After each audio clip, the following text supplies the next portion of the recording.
قرآن کریم کی 2 آیتوں کو لکھ کر یا لکھوا کر اپنے پرس میں رکھ لے۔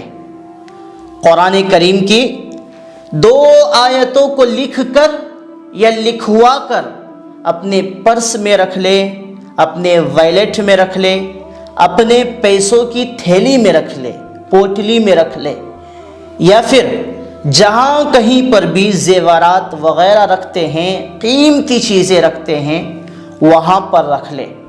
انشاءاللہ الرحمن کبھی بھی زندگی میں بے برکتی کا سامنا نہیں ہوگا، کبھی بھی پیسوں کی کمی نہیں ہوگی۔ اب جاننے کی ضرورت یہ ہے کہ برکت کس کو کہتے ہیں، برکت کا اصل معنی ہے کیا، جس کو ہم بار بار کہتے ہیں برکت برکت۔ برکت اللہ کا فضل ہے جو انسان کے پاس وہاں سے آ پہنچتا ہے جہاں سے اسے وہم و گمان تک نہیں ہوتا، یعنی اس انسان کو خیال تک نہیں ہوتا۔ سو وہ ہر کام جس میں غیر محسوس طریقے سے اضافہ اور کثرت نظر آئے تو یہ کہا جاتا ہے کہ اس میں برکت ڈال دی گئی ہے۔ برکت اللہ کا عطیہ ہے جو انسان کو مادی اسباب سے ماورا عطا کیا جاتا ہے۔ اصل معنی جو ہے استحکام، ہمیشگی، یعنی ہمیشہ رہنے والی چیز پختگی کے ہیں، اور یہ بڑھوتری یعنی بڑھنے والی چیز نشو و نما اور خیر کثیر کا دوسرا نام ہے۔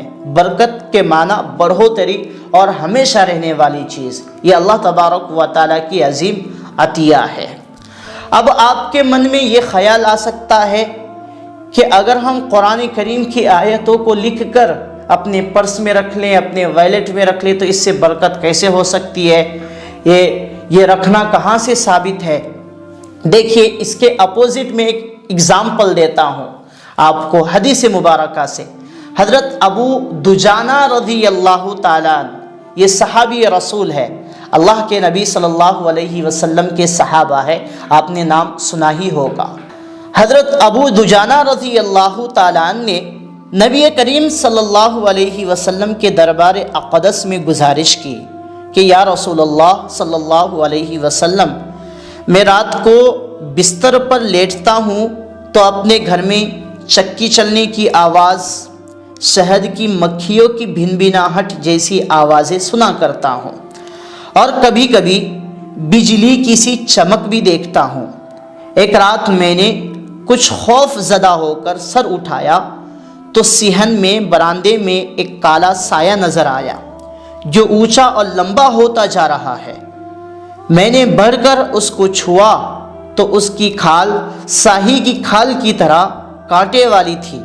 پھر اس نے میرے منہ پر آگ کا ایک شعلہ پھینکا اور مجھے محسوس ہوا کہ میں جل جاؤں گا۔ یہ سن کر حضور اقدس صلی اللہ علیہ وسلم نے حکم فرمایا کہ قلم اور دوات اور کاغذ لاؤ۔ قلم، دوات، کاغذ لاؤ۔ میں نے پیش کیا تو آپ علیہ الصلاۃ والسلام نے حضرت علی رضی اللہ تعالیٰ عنہ سے فرمایا کہ لکھو۔ تو اللہ کے نبی صلی اللہ علیہ وسلم نے یہ الفاظ لکھوائے تھے، دیکھ لیجئے اسکرین میں آپ کو دکھ رہا ہے، ڈسپلے ہو رہا ہے۔ اگر آپ بھی جنات و شیاطین کے شرور و فتن سے بچنا چاہتے ہیں تو آپ بھی ان آیات کو لکھ کر اپنے پاس رکھیں۔ حضرت ابو دجانہ رضی اللہ تعالیٰ عنہ اس تحریر کو لے کر گھر آئے اور رات کو اپنے سر کے نیچے رکھ کر سوئے تو ان کی آنکھ اس وقت کھلی جب کوئی چلا چلا کر کہہ رہا تھا کہ اے ابو دجانہ، لات و عزا کی قسم، لات و عزا بتوں کو کہتے ہیں جن کی وہ لوگ پوجا کرتے ہیں، میں ان کلمات سے جل رہا ہوں۔ میں اس تحریر والے کے حق کا وسیلہ دے کر کہتا ہوں کہ اگر تم نے اس تحریر کو اٹھا لیا تو ہم تمہارے گھر اور تمہارے پڑوسی کے گھر نہ آئیں گے۔ حضرت ابو دجانہ رضی اللہ تعالیٰ عنہ فجر کو مسجد نبوی صلی اللہ علیہ وسلم میں آئے اور نماز پڑھ کر رات کا ماجرا سنایا تو حضور صلی اللہ علیہ وسلم نے فرمایا، اے ابو دجانہ، اس ذات کی قسم ہے مجھے جس نے حق کے ساتھ بھیجا ہے، اب یہ آسیب قیامت تک عذاب میں رہے گا۔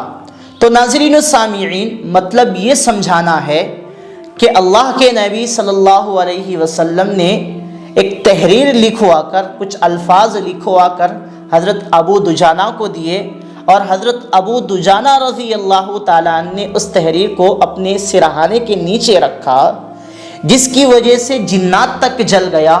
اگر ہم قرآن کریم کی آیتوں کو شرف کی وجہ سے، برکت حاصل کرنے کی وجہ سے اس کو پڑھے اور اس کو اپنے ساتھ رکھے تو برکت کیوں نہیں ہو سکتی ہے؟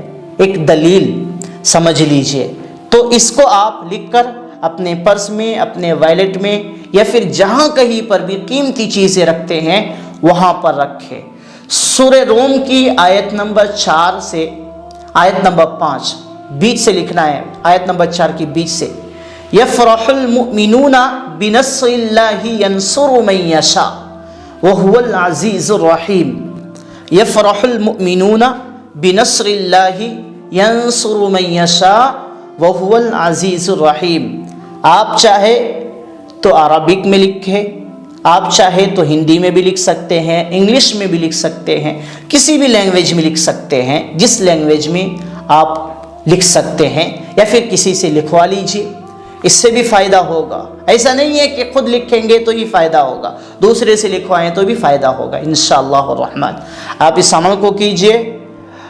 لکھتے وقت باوضو ہونا شرط ہے، اور لکھنے سے پہلے اول آخر درود شریف بھی ملا لے، اور اس آیت کو بار بار پڑھنے کی بھی کوشش کریں۔ یفرح المؤمنون بنصر اللہ ینصر من یشاء وهو العزیز الرحیم۔ انشاءاللہ الرحمن آپ پر ضرور رحم کی جائے گی، اور آپ کی چیزوں میں ضرور برکت ڈال دی جائے گی۔ اس ویڈیو کو شیئر کیجئے تاکہ اور لوگ اس ویڈیو سے فائدہ اٹھا سکیں۔